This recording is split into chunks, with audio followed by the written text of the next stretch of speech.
Diriyot pa ko makulatahan ni kumpare. Humaniya makitaan ang panty sa iyahang asawa ilalom sa akong kama. Mayong hapon kanimo DJ Sam, ingon man sa imong mga followers. Tawagan na lang kog Arjun. Doon ako'y live-in partner nga tawagan na lang pod nato sa pangalang Nene.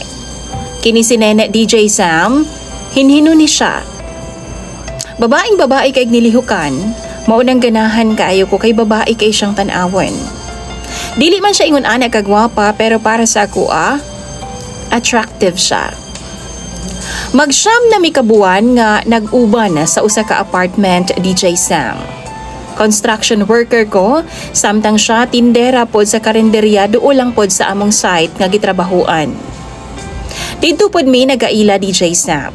Kaysa ako anang gikaingon, tindera man siya dito sa karinderya. Pagsugot niya nako, mga semana siguro nag-uban naming duha. Sa usa ka boarding house, kay nitapon naman siya sa ako ang gipuy-an. Sa boarding house nga akong girentahan, DJ Sam, duol ra pod nagpuyo ang ako mga kumpare ug kaubanan ba sa akong trabaho.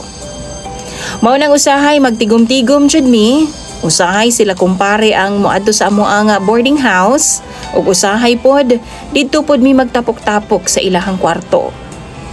Usa ka gabi ni ana DJ Sam, wa pa mi pauli si Nene. Niadto sa boarding house ang akong kumpare nga si Daryl. Syempre, pag boarding house, kay baw na ta, gipit gid kaayo sa space. Kana bitawng daltons na. Diha kaon, diha tulog, ug ang amo ang lingkuranan, amo arasang kama.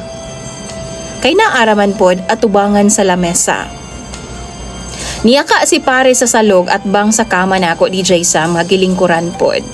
Og natingala ko, nahilom ra man siya galit. Naan siya'y ginanaw-nanaw sa may tiilan na sa among kama. Wa pa siya natagbaw, gisugan pa gyud niyag cellphone ang panty sa akong asawa DJ Sam. Gipunit pa jud niya, og iyahang gipaduol sa ako ang nawong.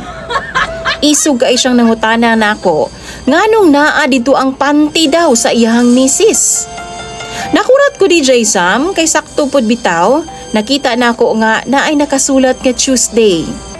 Og murag sa na-remember nako, wa may ingon ato ang akong asawa. Mao daw na ang ilhanan niya DJ Sam. Kay pulos daw na adlaw. Monday hangtod Sunday. Gihapak ko niya sa abaga DJ Sam ug giingnan nga traidor daw kaayo ko. Duna ba daw may relasyon sa iyang asawa ug kanus ara daw nagsugod, mga hayop daw ming duha. Timing pod tungod sa kagubot namo. Saba naman kaayo mi, niabot ang iyang asawa DJ Sam, nagikan rapod sa pikas nga kwarto. Pagkita niya sa panty DJ Sam, niingon siya, hala naalagi ni dinhi. Gisimhot pa niya og tuod man nanimahong intawong buwad, kay wa pa man to nalaban sukad nga gihubo sa kong asawa. Gisuot to niya DJ Sam atong miaging adlaw. Pero kabalo mo, nakulbaan kaayo ko pag-ayo, ug wa ko makasabot kung unsay nahitabo. Niadto ang asawa ni paring Daryl og giukay ang drawer sa pantihan. Pati na amo mga labhunon DJ Sam. Nakit-an pa niya ang mga kaparehas pagyud nga mga panty. Gikan Sunday hangtod Saturday tuod. DJ Sam ingon pa sa asawa ni paring Daryl. Dugay ra daw kaayo siyang nangita sa panty niya nga nawala daw sa hayhayan ni adtong miaging buwan. Pati uban niyang shorts og sinina DJ Sam na recover pod niya. Og tungod na baniog naman sa boarding house, nanggawas na pod ang ubang boarders og nangukay sa amo mga gamit. Nangutanan sila basin tua po daw sa amua ang nangawala sa ilahang boarding house. Sa akong katingala DJ Sam, ako pod silang gipasulod.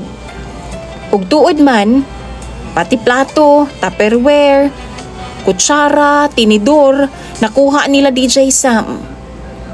Malingat lang daw sila sa lababo. Usahay abli ang ilahang kwarto. Nangawa na daw ang ilang mga gamit. DJ Sam, dugay na pod bitaw nga sige reklamo ang mga boardmates namo nga naalagi daw nangawala sa ilaha. Napagani uban kwarta. Ug bisan unsa na lang DJ Sam. Naisip nako. Sukad bitaw nga miabot ang akong live-in partner nga si Nene. Doon na pagani to'y higayon nga Naami sa tindahan, tingala ko. Pagawas namo na na siya'y klase-klaseng color or nagkadaiyang color nga cutics nga madala. Ubisan unsa na lang nga gagmay nga items DJ Sam. Sama sa cologne, lipstick ug uban pa.